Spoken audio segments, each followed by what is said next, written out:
अक्सर देखते हैं कि लोगों में अचानक से उनका रवैया बदलने लगता है। कुछ समय तक ठीक रहते हैं, पर पल में ही मानो उनके अंदर किसी और इंसान की झलक आ जाती है।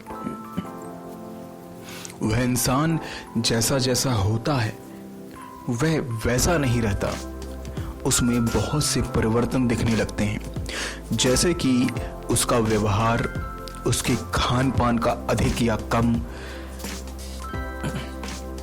उसकी आदत के अनुसार उसकी इच्छाओं का बदल जाना। इन सभी चीजों को भूत बाधा का नाम दिया जाता है।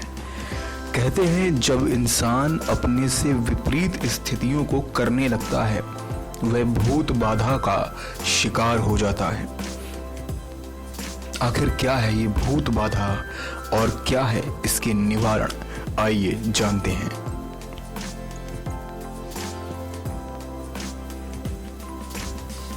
अक्सर सुनने में आता है कि इसके ऊपर भूत आ गया, या उसको किसी पिशाच ने पकड़ लिया, उसके ऊपर किसी की आत्मा आ गई, जिसके कारण उसके घर वाले उससे बहुत परेशान हो जाते हैं। उस व्यक्ति को संभाला नहीं जा सकता। तांत्रिक, मौलवी या ओझा के पास जाकर भी कुछ नहीं होता। समझ में नहीं आता कि ऐसा क्या उपाय किया जाए जिससे इस बाधा से निजात पाई जाए। आप अपनी या किसी की कुंडली देखें और यदि ये योग उसमें विद्यमान है तो समझ लें कि जातक या जातिका भूत बाधा से परेशान है।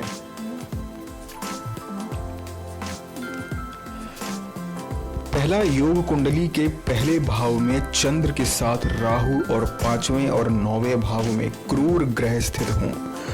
इस योग के होने पर जातक या जातिका पर भूत, प्रेत, पिशाच या गंदी आत्माओं का प्रकोप शीघ्र होता है। दूसरा योग, यदि किसी कुंडली में शनि, राहु, केतु या मंगल में से कोई भी ग्रह सप्तम भाव में हो तो ऐसे लोग भी भूत, प्रेत या बाधा के शिकार होते हैं। तीसरा योग, यदि किसी की कुंडली में शनि, मंगल, राहु की युति हो तो उसे भी ऊपरी बाधा या भूत, प्रेत, पिशाच तंग करती हैं। उक्त योगों में दशा, अंतर्दशा ये भी ग्रह हों और गोचर में भी इन योगों की उपस्थिति हो तो समझ लें कि जातक या जातिका इस कष्ट से परेशान है। कहते हैं भूत प्रेतों की शक्ति असीमित होती है। इनकी विभिन्न जातियां हैं और उन्हें भूत, प्रेत, पिशाच, शाकनी, डाकनी, राक्षस, गंधर्व, चुड़ैल आदि कई नामों से पुकारा जाता है।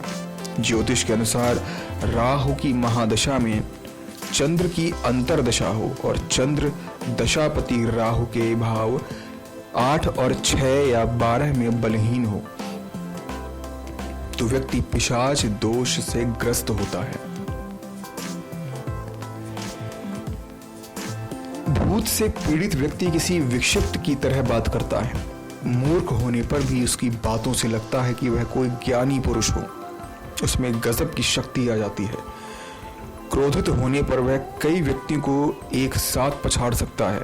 उसकी आंखें लाल हो जाती हैं और देह में कंपन होता है। यक्ष प्रभावित व्यक्ति लाल वस्त्र में रुचि लेने लगता है। उसकी आवाज धीमी और चाल तेज होती है। इसकी आंखें तांबे जैसी दिखने लगती हैं और वह अपने सारे इशारे ज्यादातर आंखों से ही करता है। पिशाच प्रभावित व्यक्ति नग्न होने से भी नहीं हिचकता। वह कमजोर हो जाता है और कटु शब्दों का प्रयोग करता है। वह गंदा रहता है, उसकी देह से दुर्गंध आती है, उसे भूख बहुत लगती है। शाकनी से सामान्यतः महिलाएं पीड़ित होती हैं। शाकनी से प्रभावित स्त्री को सारी देह में दर्द होता है। उसकी आंखों में भी पीड़ा होती है। वह अक्सर बेहोश भी हो जाया करती है। प्रेत से पीड़ित व्यक्ति चीखता, चिल्लाता है, रोता है और इधर उधर भागता है। वह किसी का कहा नहीं सुनता। उसकी वाणी कटु हो जाती है। वह खाता पीता नहीं है और तीव्र स्वर से सांस लेता है।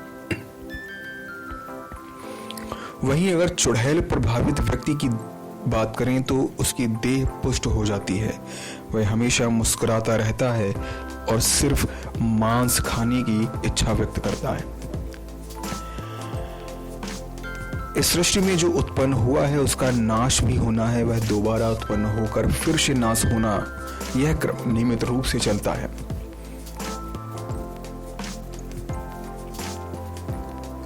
सृष्टि के इस चक्र से मनुष्य भी बंधा है। इस चक्र की प्रक्रिया से अलग कुछ भी होने से भूत प्रेत की योनि उत्पन्न होती है। जैसे अकाल मृत्यु का होना एक ऐसा कारण है जिसे तर्क के दृष्टिकोण पर परखा जा सकता है। सृष्टि के चक्र से हटकर आत्मा भटकाव की स्थिति में आ जाती है। इसी प्रकार की आत्माओं की उपस्थिति का एहसास हम भूत के रूप में या फिर प्रेत के रूप में करते हैं। अधिकांशतः आत्माएं अपने जीवन काल में संपर्क में आने वाले व्यक्तियों को ही अपनी ओर आकर्षित करती हैं, इसीलिए उन्हें इसका बोध होता है। जैसे जैसे जनसंख्या बढ़ रही है, वे सैवे जल में डूबकर, बिजली द्वारा अग्नि में जलकर, लड़ाई झगड़े में, प्राकृतिक आपदा से मृत्यु व दुर्घटनाएं बढ़ रही हैं और भूत प्रेतों की संख्या भी उसी रफ्तार से बढ़ रही है। इसी तरह भूत प्रेत प्रभावित व्यक्तियों की पहचान भिन्न भिन्न होती है। इन आसुरी शक्तियों को वश में कर चुके लोगों की नजर अन्य लोगों को भी लग सकती है। इन शक्तियों की पीड़ा से मुक्ति हेतु निम्नलिखित उपाय करना चाहिए। ऐसा करने से जिस प्रकार चोट लगने पर डॉक्टर के आने से पहले प्राथमिक उपचार की तरह ही प्रेत बाधाग्रस्त व्यक्ति का मनोबल बढ़ाने का उपाय किया जाता है और कुछ सावधानियां बरती जाती हैं। ऐसा करने से प्रेत बाधा की उग्रता कम हो जाती है। इस लेख में भूत प्रेत बाधा निवारण के यंत्र मंत्र आधारित उपायों की भी जानकारी हम आपको देंगे। लाभ प्राप्त करने के लिए इनका निष्ठा पूर्वक पालन करें। कोई चाकू, छुरी या कैंची उसके समीप रख दें और उसे बताएं नहीं। देवताओं के चित्र, हनुमान, दुर्गा या काली को टांग दें। गंगाजल छिड़काव, अगरबत्ती, लोहबान या गूगल धूप जला दें। इससे उसका मनोबल ऊंचा होगा। प्रेतात्मा को बुरा भला कदापि ना कहें, इससे उसका क्रोध और बढ़ जाएगा। इसमें कोई बुराई नहीं। घर के बड़े बुजुर्ग भूत प्रेत से अनजाने अपराध के लिए क्षमा मांगें। निराकारी योनियों के चित्र बनाना कठिन होता है। यह मृदु बातों तथा सुस्वादुयुक्त भोगों के हवन से शीघ्र ही प्रसन्न हो जाते हैं। इसके पश्चात आप पीपल के 5 अखंडित स्वच्छ पत्ते लेकर उन पर 5 सुपारी, 2 लौंग रख दें तथा गंगाजल में चंदन घिसकर पत्तों पर 2-2 बार लिख दें। और आपको पत्तों पर लिखना है, राम दूताय हनुमान। अब उनके सामने धूप, दीप और अगरबत्ती जला दें। इसके बाद बाधाग्रस्त व्यक्ति को छोड़ देने की प्रार्थना करें।